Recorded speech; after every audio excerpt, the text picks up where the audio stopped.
बिस्मिल्लाहिर्रहमानिर्रहीम। अस्सलाम वालेकुम students, welcome back to my channel all about maths with Sahar. आज की वीडियो क्लास 7 के लिए है। चैप्टर 9 है factorisation of algebraic expression and exercise 9b है resolve into factors and question इसका 13 स्टार्ट करते हैं। अगर किसी भी बच्चे को रिमेनिंग क्वेश्चन चाहिए तो डिस्क्रिप्शन में मैं लिंक ऐड कर दूंगी या ऊपर आए आई बटन को आप प्रेस करके जो है वो उसकी प्लेलिस्ट पे भी जा सकते हैं या उसकी सेपरेट वीडियोस पे भी जा सकते हैं। ठीक है, तो हम क्वेश्चन इसका 13 स्टार्ट करते हैं। इसमें हमें क्या नजर आ रहा है, x square plus 2x minus 15 यानी कि 3 टर्म्स हैं। तो आप सबसे पहले क्या करें, क्वेश्चन को एज अ सोल्यूशन लिख लें।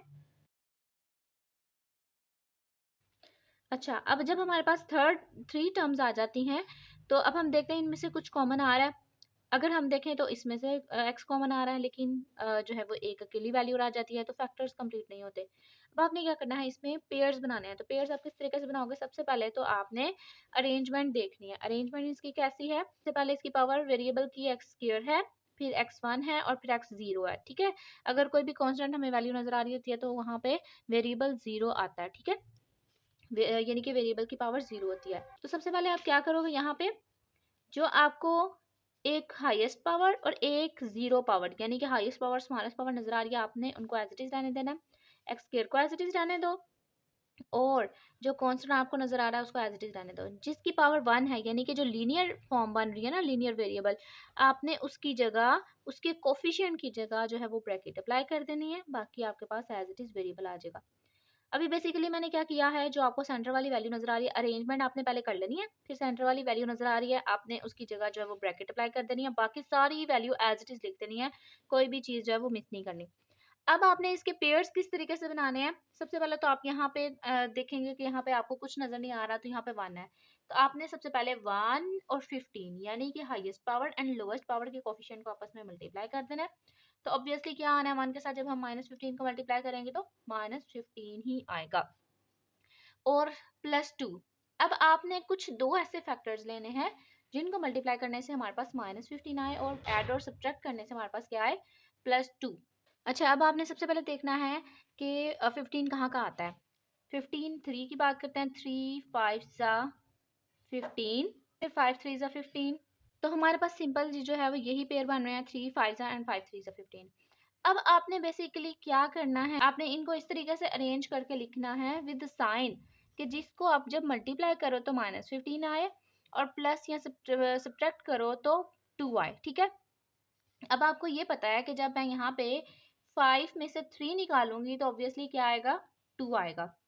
यानी कि 5 आप पहले रख दो, 5 में से हमने 3 निकाला ना, तो साइन जो है वो आपने ये याद रखने हैं कि जब हमारे पास यहाँ पे होता है प्लस और यहाँ होता है माइनस, तो आपने क्या करना होता है, छोटी वैल्यू के साथ माइनस लगा देना होता है, क्योंकि हमारे पास एक यही सोल्यूशन है जिससे हमारे पास 15 आ रहा है और जिनको माइनस करने से हमारे पास 2 आ रहा है। तो आप क्या करोगे, यहाँ पे 5 में से निकालोगे 3।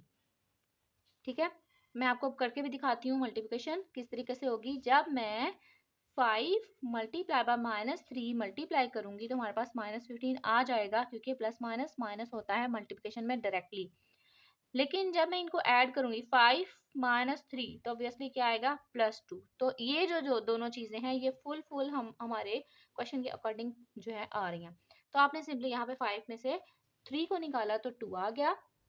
अब आपने ये ट्रिक याद रखनी है कि जब हमारे पास सेंटर में प्लस होता है और बाहर होता है माइनस, तो आपने क्या करना होता है, आपने छोटी वैल्यू के साथ माइनस लगा देना होता है। ठीक है, तो मैंने यही बेसिकली किया कि 5 और 3 छोटा था, उसके साथ मैंने माइनस अप्लाई कर दिया। अब आप पे डिपेंड कर रहा है कि आप 3 पहले लिखो या बाद में लिखो। लेट करें अगर मैं ये लिखती 3 मल्टीप्लाई बाय 5, तो आपने लिखना था -3 + 5, तो फिर आप इस तरीके से पेड़ लिखते, बात एक ही है, किसी भी तरीके से आप लिख सकते हैं इसको। अब सिंपली आपने क्या करना है, प्लस, अब बाहर जिस ब्रैकेट के बाहर प्लस होता है ना, तो उसका हमें कोई इशू नहीं होता, हम सिंपली क्या करते हैं उसको एज इट इज सारी वैल्यूज को लिख देते हैं, उसके सारे साइन को। लेकिन अगर माइनस होता है तो हम सारे साइन ऑपोजिट करते हैं ना, तो अब हमें कोई जरूरत नहीं है, हम सिंपली क्या करेंगे 5 -3, क्योंकि अंदर वाले सारे साइन एज इट इज रहेंगे इसलिए -3 लिखा। अब मैं बात बताती हूँ इसकी एक्स की।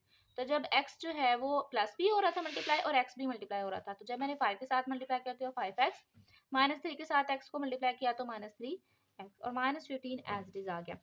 अब आप यहाँ पे क्या करोगे, दो दो पेयर्स जो है वो इकट्ठे कर लोगे, एक्स स्क्वायर +5x बाहर आपने हमेशा हमेशा आपने प्लस लगाना है।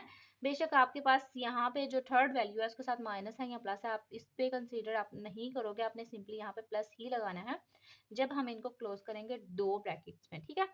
अब ये जो माइनस का साइन है ये 3x का है और ये माइनस का साइन जो है वो 15 का है।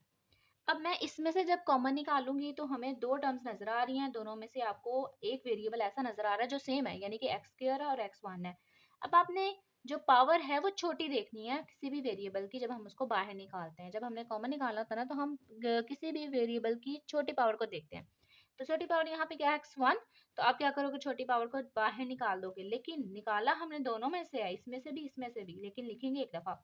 एक्स स्क्वायर 2x थे, एक एक्स बाहर चला गया एक अंदर चला गया, सेंटर में बचा प्लस, ये एक्स पहले से ही बाहर चला गया और अंदर बचा 5, ठीक है। अब मैं यहाँ पे एक और बात आपको क्लियर करती जाऊं। अब जब मैं इसमें से ये 3 और अगर 5 के मैं मल्टीपल लिखूं तो 3 5 जा 15 होता है ना, तो फर्स्ट टर्म में भी 3 मौजूद है, सेकंड टर्म में भी मौजूद है 3, तो मैं क्या करूंगी 3 को बाहर लिखूंगी, लेकिन लिखूंगी एक दफा। अब अंदर हमारे पास क्या बच रहा है, आपने पहले उसको समझना है और उसके बाद आपने जो नेक्स्ट स्टेप करना है साइंस का वो आपने ध्यान से देखना है, ठीक है। जैसे अगर मैं यहाँ पे मैंने 3 भी बाहर निकाल लिया, दोनों में से अंदर बचा हमारे पास -x एंड -5, तो ये हमारे पास इसके अकॉर्डिंग तो बिल्कुल भी नहीं आ रहा। x भी है हमारे पास 5 भी है, लेकिन क्या है साइन ऑपोजिट है। तो जब हम किसी भी ब्रैकेट के बाहर जो है वो माइनस का साइन लेके जाते हैं तो अंदर के सारे साइन क्या हो जाते हैं ऑपोजिट। इसी तरीके से जैसे हमारे पास अगर ब्रैकेट के बाहर माइनस होता है तो अंदर के सारे साइन हम ऑपोजिट कर देते हैं ना, इसी तरीके से जब हम माइनस बाहर लेके जाते हैं खुद से कॉमन, तो क्या होता है सारे साइन अंदर के चेंज हो जाते हैं। अब मैंने ये चेंज क्यों कर रही हूँ, ताकि मेरा ये वाला सेम आ जाए। अब आपने सिंपली क्या करना है, ये प्लस पहले से ही था, ये माइनस और माइनस मैंने बाहर निकाला, लेकिन लिखा एक दफा, 3 3 बाहर निकाला तो एक दफा, अंदर हमारे पास ये भी बाहर चला गया, ये भी बाहर चला गया, अंदर बचा x, और जब मैंने माइनस दोनों में से बाहर निकाला तो अंदर बचा प्लस, दूसरे में से भी अंदर बचा प्लस, और ये 5 रिमेनिंग रह गया, ठीक है। आप चाहें तो आप यहाँ पर डायरेक्टली जो है वो माइनस प्लस प्लस को एलिमिनेट कर दे, माइनस प्लस माइनस ही होता है, तो मैं यहाँ पे एक स्टेप इंक्रीज कर रही हूँ, plus minus minus 3 into x plus 5। अब आप इस सारे ब्रैकेट को देखें और इस सारे ब्रैकेट में से जो आपको कॉमन नजर आ रहा है आपने वो लेना है। ये फर्स्ट टर्म आप ले लें और ये सेकंड टर्म, फर्स्ट टर्म में हमारे पास x प्लस 5 है और सेकंड टर्म में भी x प्लस 5 है। तो आपने क्या करना है, जब आपने इसको लिखना है तो आपने हरगिज ये नहीं करना कि आप x अलग से निकालो और 5 अलग से निकालो, ये रॉन्ग मेथड होगा इसको निकालने का। आपने इसको एज अ सिंगल टर्म समझनी है और उसको बाहर निकाल देना है, x प्लस 5 इंटू, देखें मैंने फर्स्ट ब्रैकेट में से भी पहला निकाल दिया, सेकंड टर्म में से भी पहला जो है वो एक x प्लस 5 निकल रहा था वो निकाल दिया, अंदर हमारे पास बचा फर्स्ट टर्म में से x माइनस 3, सेकेंड टर्म में से भी x प्लस 5 बाहर गया और बाकी हमारे पास बचा x माइनस 3। तो ये हमारे पास इसका सिंपल सा आंसर आ गया।